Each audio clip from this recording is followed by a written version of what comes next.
So, this is an interesting video for today. Okay. I happened to see this yesterday, and it just kind of got me thinking like, this is very interesting. And I wonder what was the reason. Okay. What was the reason that Miss Ashley Darby and Miss Sheila was recording themselves in this conversation between Candiace, Kern, and Nneka talking about Robyn and Wendy? Let's go ahead and get into the tea of it all, okay? Get on that elevator because it's cold out here. That's where we had our issue in Miami, because remember when we were at the bar? Yeah. And they had a come to Jesus. They were crying. So they were like coming together. And Girl, we were all Jesus. like, this is great. Wendy and Robyn are having a come together, come to Jesus moment. And then we got in the van to go back to the house. And Robyn said the same thing. She was like, we'll see how long it lasts. She said the same thing. So this feels like maybe she's a fair weather apologizer. I don't know, but hello, I'll take it for now. Okay, so maybe Robyn, she knows what to expect. Oh. What is it? Or I don't feel like Wendy is not a difficult person to get along. Like, and neither is Robyn. Robyn's very good. So I don't understand why these two people that are pretty easygoing people are not interested. Let's see what they do this time. Let's see. New day. I had an out of body experience. Something good is gonna get on that elevator because it's cold out here. So it's kind of like, I don't know. It's interesting to me. I would think that one wouldn't be able to do this. And I guess, the recording of it sort of being, if you are capturing the moment, right? You're kind of capturing the moment of, maybe you having the brunch with your mom, or you just kind of, capturing some behind the scenes of the day. I feel like that's one thing. I feel like, but to record the conversation, the conversation,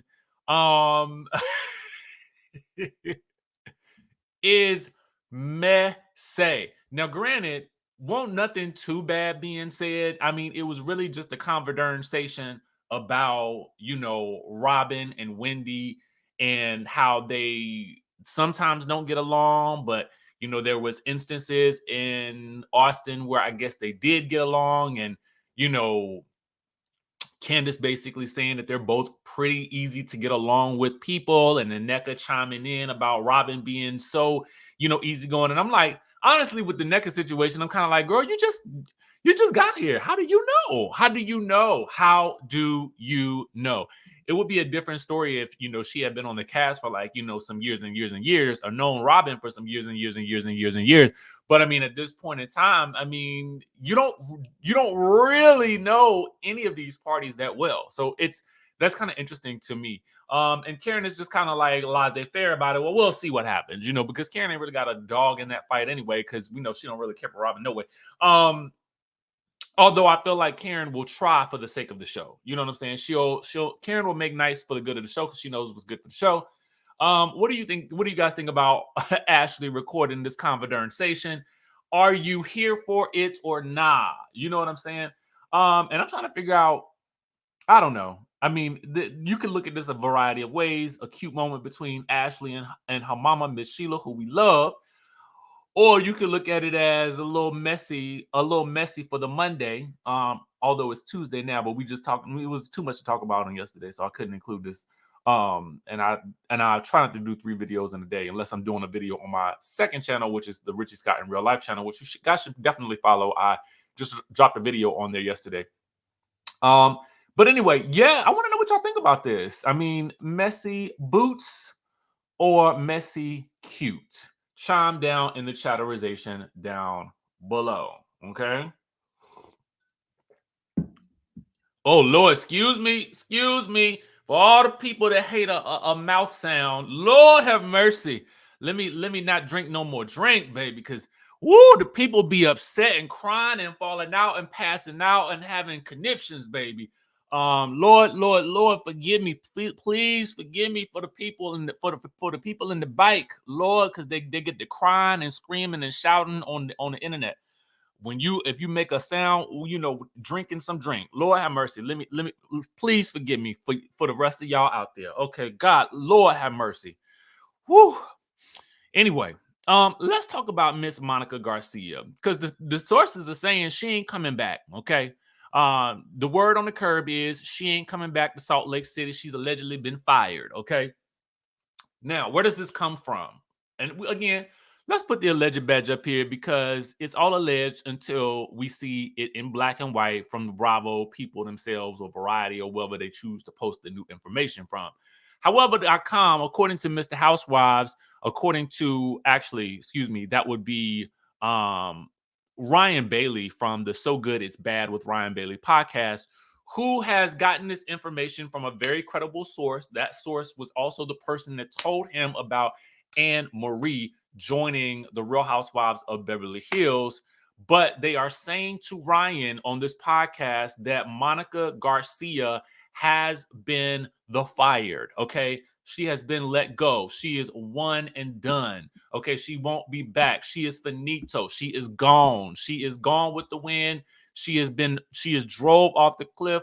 She is donezo in the Housewives universe, and she will not be coming back no more, no more, no more, no more. Okay, that's it. She gone. So the rationale is, obviously that the ladies really don't feel comfortable, filming with her. And on this coming week on the reunion, you guys will hear talk about how she was allegedly, or had some type of way had access to the cameras in Jen Shaw, the security cameras in Jen Shaw's house. Listen, I know a lot of y'all go up for Monica, and I understand it. You know what I'm saying? Because she represents the everyday person to a certain degree. And she is feisty and she is relatable on a lot of different levels. Okay. But here's the thing. And I think that people need to really understand this. All right. When you think about this group of ladies, right? And you think about what it is that they are doing and, the businesses that they have and stuff like that. I want you guys to really ask yourselves this. Would you want somebody in your friend group, okay, who has had either access to your private information, i.e., has been in one of your other friends' houses, okay, had access to the security cameras and allegedly, posting things about you, allegedly driving by your house, other people's houses in the heat of the night, you know what I'm saying, for God knows who and for what.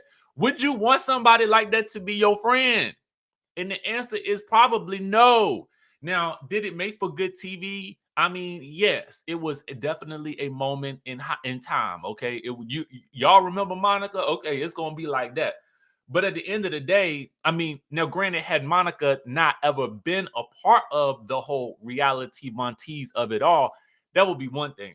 But again, I also have to fault the producers because I'm like, y'all had to know this. Y'all had to know this, and y'all did it anyway, allegedly. So I don't know. I mean, but I can just see it being real hard for her to come back with Mary as her only ally when Mary right now is really only a part-time housewife. So I feel like they barely tolerating Mary. You know what I'm saying? And Mary barely tolerating someone. So I don't know how Mary would usher Monica back into anybody's good graces. But I do feel like this is production's fault. So I do feel like they are the ones who need to be accountable for whatever happens next. And I feel like y'all introduced us, so y'all either need to follow through with it or not. But I think it would be like that season of Real Housewives of New Jersey where Danielle Staub didn't film with each cast member but one time, okay, throughout the season. It just was a very disjointed situation. And I just kind of feel like that may end up being Monica's situation unless they brought in a friend specifically for her. Now, in this podcast, Ryan does also mention that there is a new woman named Brittany who is being introduced and who has been casted, because they do say that they are deep within the casting net at this point. and that Brittany has been solidified. I don't know who this Brittany woman is, but there is also another very, very, very, very, very, very, very, very, very, very rich woman who allegedly makes Dorit and her closet look like a shoebox. Okay. And so I guess, we will have to wait and see. I'm always down for the really rich people because I like to see how the really rich people live so I can fantasize and live that same life in my head and then eventually get to it in real life. Okay. But having said all that, what do you guys think? Are you in favor of Monica being fired, or do you think that they need to bring Monica back since producers are the ones who have introduced us to her? Likely, possibly, allegedly, maybe even knowing all about what she had been a part of and didn't seem to mind it as long as it played out for our entertainment. Do you think that they should be held accountable and that they should have to bring her back because they are the ones who did all this? Well, Monica really did it, but they introduced us to her. So anyway, let me know what y'all think in the comment section down below. And with that being said, I will catch you, of course, in the next video.